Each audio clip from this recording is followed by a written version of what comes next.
நீங்கள் இப்பொழுது பேரவைத் தலைவர்களே, எதிர்க்கட்சி தலைவர் அவர்கள் யார் கொண்டு வந்த காரணத்தான் இவர் சிக்கல் என்று சொல்லுகிறார்.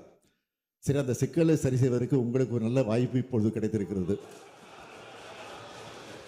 நாங்கள் செய்தது தவறு இல்லையோ, நான் அந்த வாதத்திற்கு போகல, அந்த வாதத்திற்கு வரல.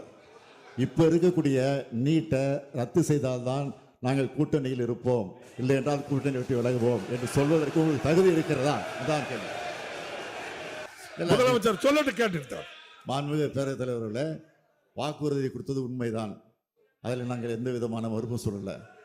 ஆனால் நாங்கள் எங்களுடைய கூட்டணி ஆட்சி அங்கே அமைந்திருந்தால் நிச்சயமாக தொடர்ந்து வருவோம். இப்பொழுது நீங்கள் கூட்டணி அமைத்திருக்கிறீர்களே, இந்த கண்டிஷனை போட்டு அந்த கூட்டணியை தொடர்வதற்கு உங்களுக்கு அருகதை இருக்கிறதா என்றுதான் கேள்வி இருக்கிறேன்.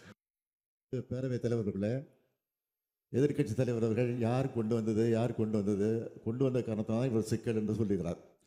சரி, அந்த சிக்கலை சரி செய்வதற்கு உங்களுக்கு ஒரு நல்ல வாய்ப்பு இப்பொழுது கிடைத்திருக்கிறது. நாங்கள் செய்தது தவறு இல்லையோ, நான் அந்த வாதத்திற்கு போகல, அந்த வாதத்திற்கு வரல.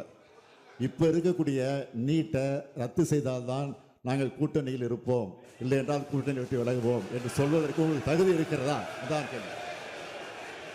முதலமைச்சர் சொல்லட்டு கேட்டுட்டார்.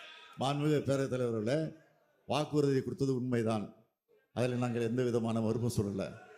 ஆனால் நாங்கள் எங்களுடைய கூட்டணி ஆட்சி அங்கே அமைந்திருந்தால் நிச்சயமாக தொடர்ந்து வருவோம். இப்பொழுது நீங்கள் கூட்டணி அமைத்திருக்கிறீர்களே, இந்த கண்டிஷனை போட்டு அந்த கூட்டணியை தொடர்வதற்கு உங்களுக்கு அருகதை இருக்கிறதா என்றுதான் கேள்வி. ஏமாற்று ஆட்சிக்கு வரல, நாங்களும் ஏமாற்று ஆட்சிக்கு வரல. 2 மாதத்திற்கு முன்னாடி பாஜக என்ற கூட்டணியில் நாங்கள் இருக்க மாட்டோம்.